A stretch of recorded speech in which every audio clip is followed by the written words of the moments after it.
All right, ladies and gentlemen. So today we're going to be reviewing another chapter of Robert Greene's book, The 33 Strategies of War. I'm experimenting with a new format. I'm always experimenting, and the reason why I experiment with different forms or formats is because I want to provide to you the best form of of entertainment along with education as possible. So I'm experimenting to see which ones you guys react to most. So I'm paying attention to you guys. I am paying a lot of attention. So let me know if you guys like this format or if you guys like it more in terms of like the lecture kind of format that I have. So we're gonna be listening to this, and I'm gonna give you guys my take how to apply it in your dating lives. I have this. I actually this is part of my Robert Greene book club that you guys can see here right now.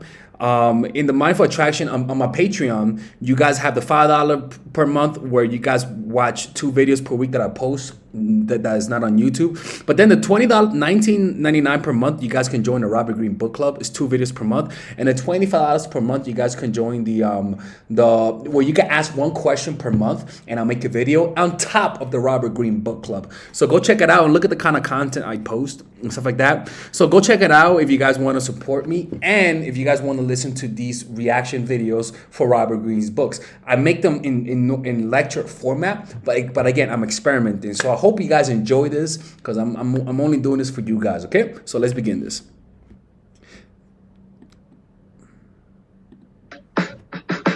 Be self-reliant. There is nothing worse than feeling dependent on other people. Dependency makes you vulnerable to all kinds of emotions.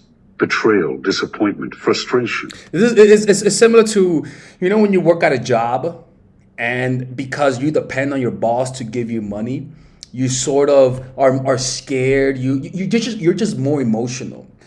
And whenever you find yourself in an emotional state where you're very reactive to somebody, it's because you depend on them for your happiness.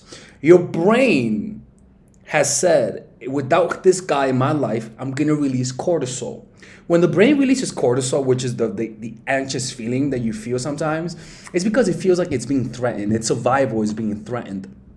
And when you when you get their validation, it releases dopamine. So you sort of begin to associate them with your survival. And that's why you feel so anxious, right? So that only happens when you fully depend on somebody, unfortunately.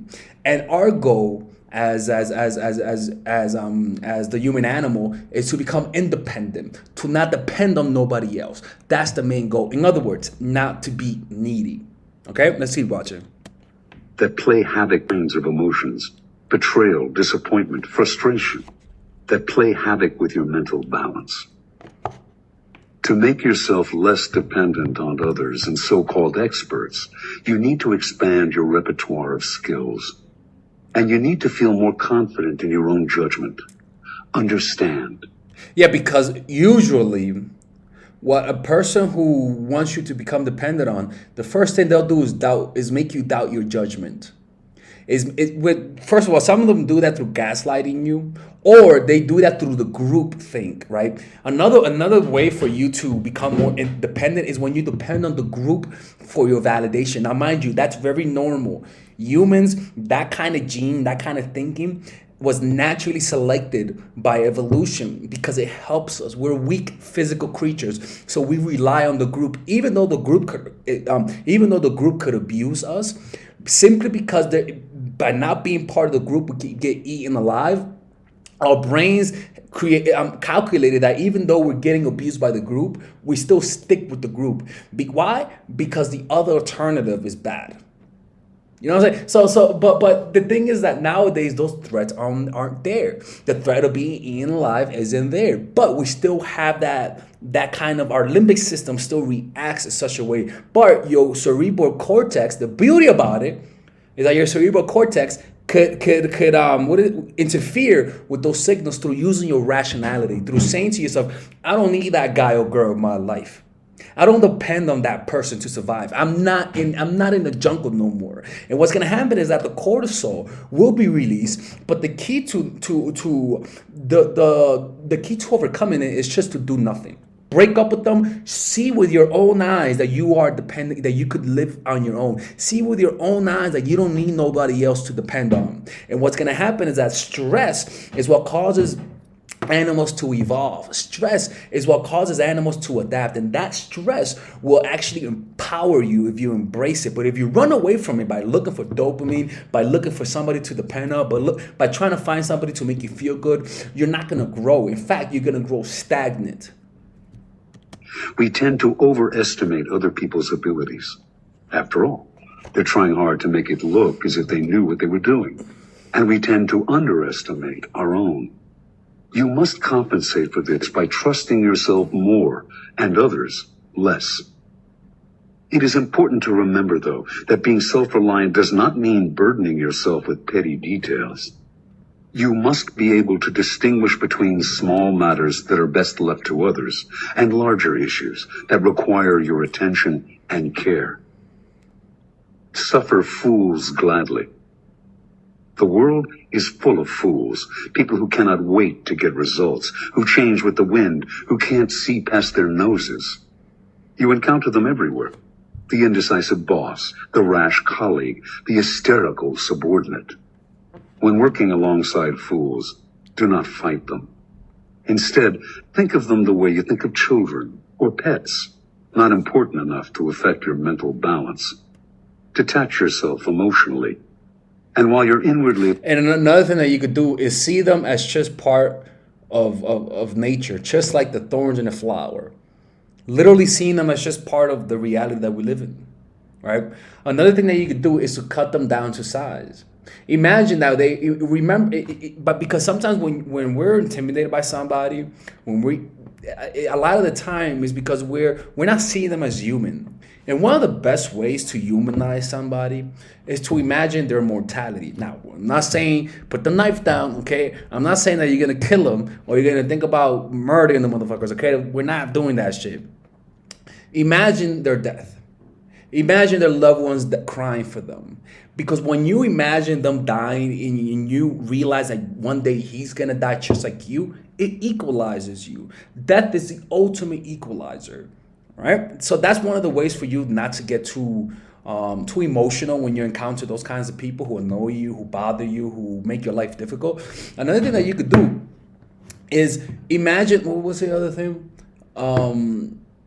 Is simply see them as a way to learn. In other words, learn to develop supreme acceptance of human nature. Begin to want to learn about every kind of person. When you see a boss who makes your life difficult, ask yourself, okay, he makes my life difficult. Let me try to understand this person. Make it into a game. Try to make it into a game and ask yourself, what validates him? What makes him happy? What makes him sad? Where does this come from? You gotta find a way to rather than get emotional, expand the scope of your perception and just learn to take it in. Learn to accept them. If I have an annoying brother or sister or an annoying mom who's always bothering me, ask yourself, okay, let me try to learn something new today. And if they try to annoy you and try to make you do extra work that you don't like, try to see it from the perspective of trying to understand this weird human. Because if you don't think about it that way, you're just gonna get emotional. It's just that simple. And the next time he tries to fuck with you, you're like, oh, he wants to feel good about himself. Oh, that's so cute. All right, let me help him out. And you'll develop a supreme acceptance of human nature, and with that comes social intelligence. Laughing at their foolishness, indulge them in one of their more harmless ideas. The ability to stay cheerful in the face of fools is an important skill. Crowd out feelings of panic by focusing on simple tasks. When circumstances scare us, our imagination tends to take over, filling our minds with endless anxieties. You need to gain control of your imagination. Something easier said than done. One of the best ways to control your imagination is to use NLP, Neuro-linguistic programming. It's a beautiful technique that you could use to let go of traumas, to reframe the way you see things. You could Google NLP techniques for any kind of problem, and you'd be surprised that there's a whole bunch of mental exercises to help eliminate emotional reactions to things that you don't want to react to. Often the best way to calm down and give yourself such Is to do a repetitive task. I haven't listened to this in a month, but let's see. control is to force the mind to concentrate on something relatively simple, a calming ritual, a repetitive task that you are good at. Right? For example, like what I like to do for my calming ritual is to write down my thoughts in a very slow and deliberate way, right? Like I have a notebook where I just write down my thoughts whenever I feel mad, whenever I feel angry, and I do it in a very slow way. I'm not trying to get ahead of myself. I just write down. Another repetitive task is meditation. Like literally meditation, you just notice in your breath. You're just consciously breathing. You're consciously breathing. Like don't let it get unconscious. Don't just no, consciously breathe. Imagine that you can't breathe unless you consciously do it, right? And that becomes your whole focus, just consciously breathing. Imagine that you cannot breathe unless you do it consciously. That's a repetitive task. And your brain is naturally going to get relaxed. And your imagination is naturally going to tamper down. Because what you're doing, you're reducing your cortisol levels. You're reducing it. Meditation reduces cortisol level. Your cortisol is what alerts your brain of danger, right? And by meditation and good sleep, you reduce it, which reduces your imagination, reduces your anxiety, and helps you act more rationally. You are creating the kind of composure you naturally have when your mind is absorbed in a problem. A focused mind has no room for anxiety or for the effects of an overactive imagination. Once you have regained, And that's why when you don't have one of the best people to make fall in love are people who don't have nothing to do. People who have their whole day free. And that's actually one of the dangers when it comes to finding somebody that you love, one of the best ways to reduce neediness is to have a busy schedule. I mean, it's as simple as that sounds, but having a busy schedule and having routines calms you down. Your brain likes to see things that it always sees. It likes to see things consistently. Like it likes to repeat things. The more you repeat something, the less your brain is active. Anything, even in sports, the more you shoot the basketball and you practice the fundamentals, you'll look at the brain of somebody who's practicing basketball at a high level, you'll notice that their brain isn't that active, which allows them to focus on higher level tasks, right? Like watching out when there's a double team, it helps you process more complex information, right? But if you're somebody that doesn't practice a certain skill, you'll notice that you look at the scan of the brain and you'll notice that it's more active. Even though they're doing the same thing, but because the master has done it so many times that when he does it, his brain actually calms down, right? So find a repetitive task and keep doing it, and it'll become an anchor to calm you down. gained your mental balance, you can then face the problem at hand. At the first sign of any kind of fear, practice this technique until it becomes a habit. Being able to control your imagination at intense moments is a crucial skill.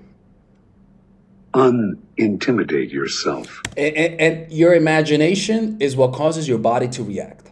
You got to think about it. You got to remember, you first think, the first type of thinking that people get, first of all, the first type of like thinking that people get eventually is just through sound. No, it's just through emotional reactions as a kid, right? You're hungry, you cry, you're sad, like you have basic emotions. And as you grow up, you begin to remember things. You begin to remember how your mom looks in terms of patterns. You begin to remember how your mom sounds, right? And that becomes the way of you thinking. A little evil little baby will think of his mom and he'll be happy. He's not going to say, I love mom, but he'll just see an image of mom, right? And so that's actually the fastest way the brain processes information, through symbols. Images are symbols. And in fact, that was the first type of information that we transmitted to each other, through symbols, right? Like through drawing. Like you think about the hieroglyphs. One of the first ways was through symbols. And words are symbols, essentially. They're literally symbols, right?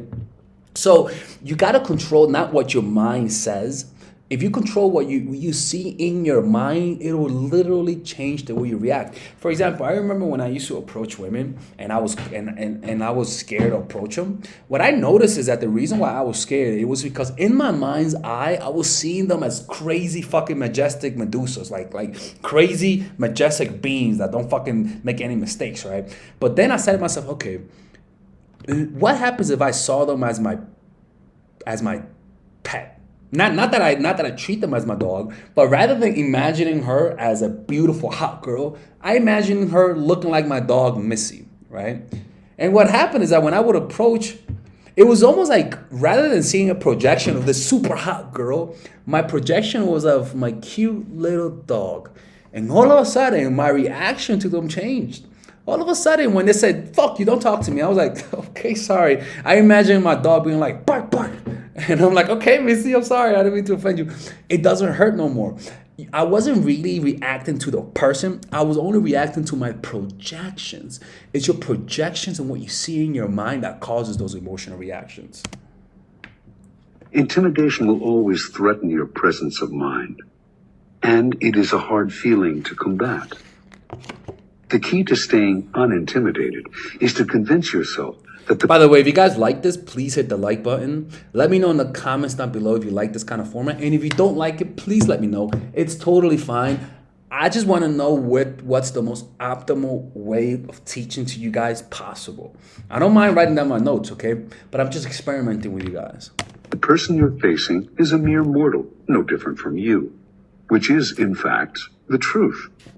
See the person, not the myth. Exactly. That beautiful. And that's pretty much what I did with that's actually an NLP technique. Is choosing what you see with your mind. You're pretty much controlling your mind. Just notice anybody who intimidates you, notice what you see in your mind. And just temporarily change what you see. If you see a big evil person, imagine a cute little puppy. Maybe he looks like Father Alex. Who knows, right? And notice your reaction to them. You'll notice your emotional reaction to them is completely different. Imagine him or her as a child, as someone riddled with insecurities. Cutting the person down to size will help you to keep your mental balance. Develop your Fingerspitzengefühl, fingertip feel. Presence of mind depends not only on your mind's ability to come to your aid in difficult situations, but also on the speed with which this happens. I actually got to put this on this for my course. I got to update my course, Nice Girl. I'm going to put change the way you see them to unintimidate yourself. Waiting until the next day to think of the right action to take does you no good at all. Speed here means responding to circumstances with rapidity and making lightning-quick decisions. This power is often read as a kind of intuition, what the Germans call Fingerspitzengefühl, fingertip feel. Erwin Rommel, who led the German tank campaign in North Africa. This guy, he sounds like he's telling you a secret you can't find out. That's what he sounds like to me. Like it just feels like he's telling you a secret you're not supposed to know, which is kind of cool. During World War II, had great fingertip feel. He could sense when the Allies would attack and from what direction. In choosing a line of advance, he had an uncanny feel for his enemy's weakness. At the start of a battle, he could intuit his enemy's strategy before it unfolded. And one of the reasons why you're able to read people more when you do this strategy is because you don't have fear clogging up your perception, right? When you are afraid of somebody, when somebody intimidates you, you exaggerate their strength and you exaggerate your own weaknesses. And that's why a lot of times you lose your power. Forwarded. Rommel didn't just study his men, his tanks, the terrain, and the enemy. He got inside their skin, understood the spirit that animated them, what made them tick. Having felt his way into these things in battle, he entered a state of mind in which he did not have to think consciously of the situation.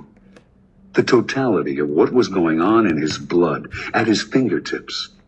He had Fingerspitzengefühl. Whether or not you have the mind of a Rommel, there are things you can do to help you respond faster and bring out the intuitive feel that all animals possess. Deep knowledge of the terrain will let you process information faster than your enemy. And the terrain is understanding who you're dealing with sometimes, right? That means that every day try to find something new about this person that you don't like or this person that you like. Try to do that. Try to find something different about them every single time. Don't just look at what they say to you. Listen to the tone of voice and how it goes with their words. Pay attention. You might not notice anything, but the habit of doing it, the habit of paying attention, opens up the apertures of your perceptions in ways you never thought you could do. You are pretty much tapping into your primordial abilities to read people. It's almost telepathic, to be quite honest with you. We're social primates. The human animal is a social primate. It is meant to read what other people say at an almost telepathic level if you're open to it. A tremendous advantage. Getting a feel for the spirit of men and material, thinking your way into them instead of looking at them from outside, will help to put you in a different frame of mind, less conscious and forced, more unconscious and intuitive. Get your mind into the habit of making lightning-quick decisions, trusting your fingertip feel. Your mind will advance in a kind of mental blip. And another way to develop a fingertip feel is to know your field very well. This goes into the subject of mastery, which I should do this for mastery too. I really like it. It's really good. But by you studying something so much, you begin to see the bigger picture. And by you studying something so much and not just studying something so much, but expanding what you study further than what you need, you begin to see the bigger picture and your mind literally begins to reflect reality itself. For example, I'm coming up with my new course on male nature. So what am I doing to study this? I'm not just reading books on male nature. I'm reading books on primates, on primatology, different kind of primates. I'm gonna study orangutans. I'm gonna study apes. Bonobos. I'm gonna study chimps. I'm also gonna study different kinds of attachment styles. I'm gonna study like even books on marriage, like shit that I really don't even read, to be honest with you. I'm gonna do that because before I even write down the first thing about this course, I want to inundate myself with so much information that the soil of my mind is so rich that anything that I put will grow. And after the soil is nice and set, then I'll begin to say, okay, what am I going to talk about? But you do that after you study deeply. Then all of a sudden, whatever comes from that is going to be correct because you did the work. So to develop that fingertip feel takes time. It takes time. It takes mastery to develop that fingertip feel. And also with people. If you don't have a fingertip feel with people, it means you don't listen. You don't pay attention. Plain and simple. Blitzkrieg, moving past your opponents before they realize what has hit them.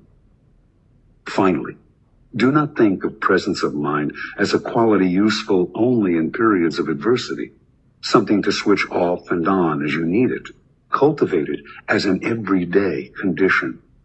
Confidence, fearlessness, and self-reliance are as crucial in times of peace as in times of war. Reversal.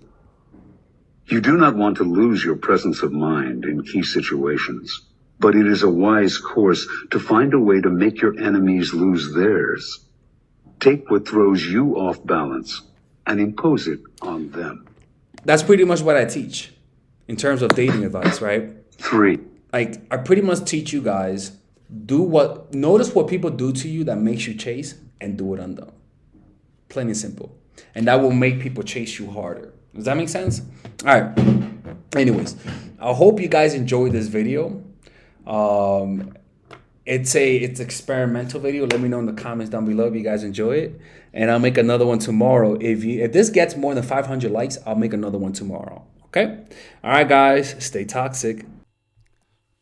All right, ladies. So finally, I have released my second course for women, which is natural chemistry. This course is a 5-week course. 5-week course where every week you're gonna get a new set of videos based on specific issues. This course is all about how to create and maintain the attraction in any man.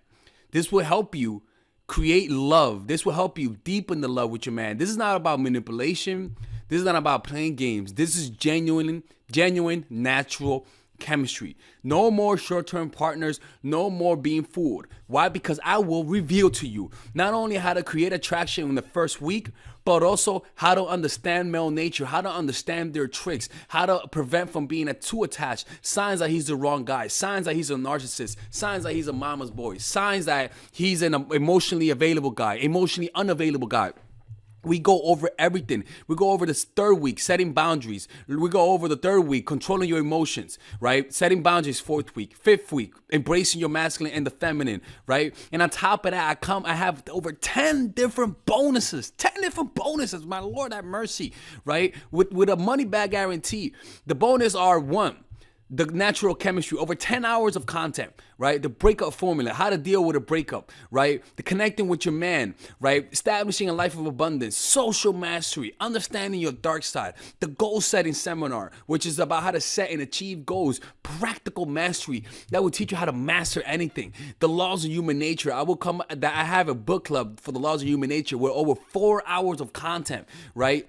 The transformational seminar in a pocket, which is my mindfulness seminar, and the Chase audiobook. This originally is $1,800, but you get it starting at $97, ladies and gentlemen, right? $97. We have different packages, but all of this starts at $97. And you know what?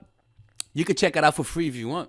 Yeah, for all the freeloaders, I have free videos just for you. Free videos, all right? So you could just check it out for free, and then you could get out. Nothing wrong with that, all right? So, and on top of that, it comes with a 30-day money-back guarantee. No questions asked. That's right. No questions asked. I don't mind. I just want you guys to check it out, because I know when you take one look, you're going to want to buy it. I can promise you. Just like my other course, the psychological game of attraction, it was a hit. You're going to love this one. This one is not about manipulation. This is genuine natural chemistry. Order it now, all right? I'll see you guys inside. Peace out.